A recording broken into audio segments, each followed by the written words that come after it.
महाराष्ट्र की स्कूल शिक्षा मंत्री वर्षा गायकवाड़ ने शनिवार को कहा कि राज्य के स्कूलों में 9वीं से 12वीं कक्षाओं के छात्रों के लिए स्कूल 23 नवंबर से फिर खुल जाएंगे।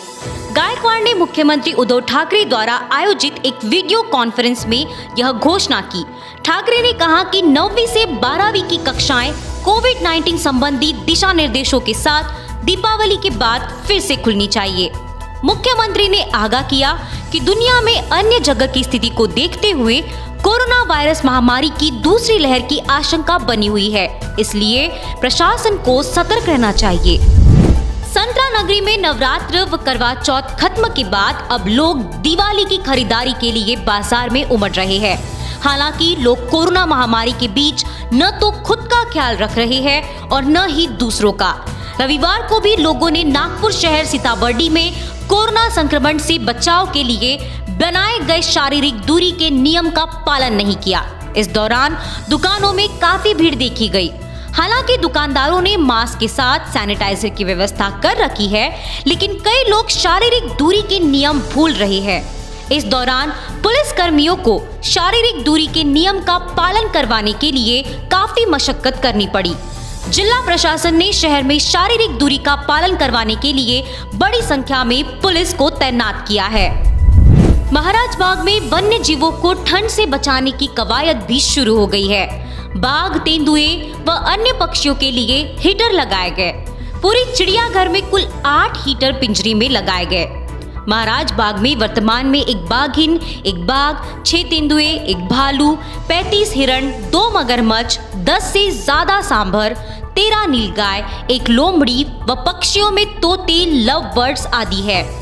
गत कुछ दिनों से रात होते ही ठंड बढ़ रही है। ऐसे में बाघिन, तेंदुआ व पक्षियों की सेहत पर ठंड का बुरा असर न हो, इस उद्देश्य से हीटर लगाए गए हैं। ठंड में पिंजरे में फर्श काफी ठंडा रहता है। फर्श पर वन्य जीवों का बैठना भी मुश्किल होता है। ऐसे में यहाँ सूखी पत्तियां बिछाई जाती है ताकि वन्य जीवों को ठंड से राहत मिले। ठंड से बचाने के लिए हिरण, नीलगाय आदि के लिए सूखे पत्ते, ग्रीन नेट आदि व्यवस्था की जा रही है। क्रिकेट सट्टा अड्डे पर पुलिस ने छापा मारा। IPL मैच पर सट्टा लगाते 2 बुकी पकड़े गए। इसमें बादल अंबादास आडवाणी शिक्षक सहकारी बैंक के पास न्यू इतवारी और कैलाश प्रभाकर मुंडरीकर गंगाबाई घाट के पास नंदाजी नगर निवासी शामिल है।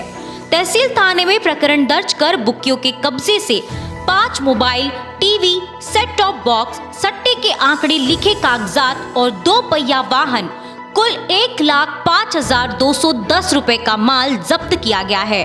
यह कार्यवाही अपराध शाखा की यूनिट 3 ने की है। शिक्षक सहकारी बैंक के पास न्यू इतवारी निवासी बादल अपने घर से क्रिकेट अड्डा संचालित कर रहा था। बादल और कैलाश को मुंबई इंडियंस और दिल्ली डेयरडेविल्स के बीच खेले जा रहे T20 IPL मैच पर सट्टा लगाते हुए पकड़ा गया। संतरा नगरी को एक और नई सौगात मिलने वाली है। अजनी स्थित केंद्रीय जेल और भारतीय खाद्य निगम को स्थानांतरित कर वहां मल्टी एंटरटेनमेंट कॉम्प्लेक्स बनाने की योजना है। केंद्रीय राजमार्ग एवं परिवहन मंत्री नितिन गडकरी ने बताया कि भारतीय राष्ट्रीय राजमार्ग प्राधिकरण ने इसके लिए एक व्यापक प्रारूप तैयार किया है। इस कॉम्प्लेक्स के बनने के बाद एक साथ 50,000 लोग तक यहां अपना मनोरंजन कर सकेंगे। इसमें मनोरंजन के लिए वैश्विक स्तर की सुविधाएं मुहैया कराई जाएंगी। खासकर शाम और रात के समय यहां लोग आ सकेंगे। नरेंद्र नगर के पास यू टर्न लेते समय एक कार नियंत्रण से बाहर हो गई और एक नाले में जा गिर गई। घटना की जानकारी मिलते ही बेलतरोडी पुलिस ने घटनास्थल का निरीक्षण किया। पुलिस सूत्रों के अनुसार श्रीनगर नागपुर निवासी भारत रविंद्र रेड्डी रेलवे कर्मचारी है। वे अपने चाचा के घर पर भोजन करने के बाद भरत और उनकी पत्नी अपनी कार क्रमांक MH31EK 5297 में श्रीनगर लौट रहे थे। तभी अचानक कार की गति तेजी हो गई और कार पुलिया से टकराते हुए नाले में जा गिरी। लोगों ने पुलिस को घटना की सूचना दी। सौभाग्य से भारत रेड्डी और उनकी पत्नी को मामूली चोटें लगी। रेड्डी दंपति को एक कार से निकाला गया जो एक नाले में गिर गई। बेलतरोडी के थानेदार विजय अकोटे ने कहा कि फिलहाल इस संबंध में कोई मामला दर्ज नहीं किया गया है। कोविड-19 के कारण नागपुर में होने वाले शीत सत्र को लेकर फिर से असमंजस के बादल मंडराने लगे हैं। पीडब्ल्यूडी ने विधायक निवास में होने वाले काम के वर्क ऑर्डर रोक दिए हैं। इससे साफ हो गया है कि शीत सत्र को लेकर अभी निर्णय होना बाकी है। उधर विभाग की नजर 10 नवंबर को मुंबई में होने वाली विधानमंडल कामकाज सलाहकार समिति की बैठक पर टिकी है। उम्मीद है कि इस बैठक में शीत सत्र को लेकर आखिरी निर्णय हो जाएगा। कोराडी ग्राम पंचायत निवासी नाबालिग लड़का अपने घर पर था। इसी दौरान उसके मोबाइल पर फोन आया। उसने खुद को फोन पे का कस्टमर केयर अधिकारी बताते हुए नाबालिग के नाम पर रजिस्टर्ड फोन पे का क्रेडिट लिमिटेड खत्म होने का हवाला दिया। इस लिमिटेड को बढ़ाने के लिए वह एनीडेस्क ऐप का लिंक भेज रहा है। उसे डाउनलोड करने से क्रेडिट लिमिट बढ़ जाएगी। लिंक आया, उसने उसे डाउनलोड किया। इसके बाद उसके पिता के state bank of India Koradi शाखा के खाते से 8,95,000 रुपए ऑनलाइन किसी और खाते में ट्रांसफर हो गए।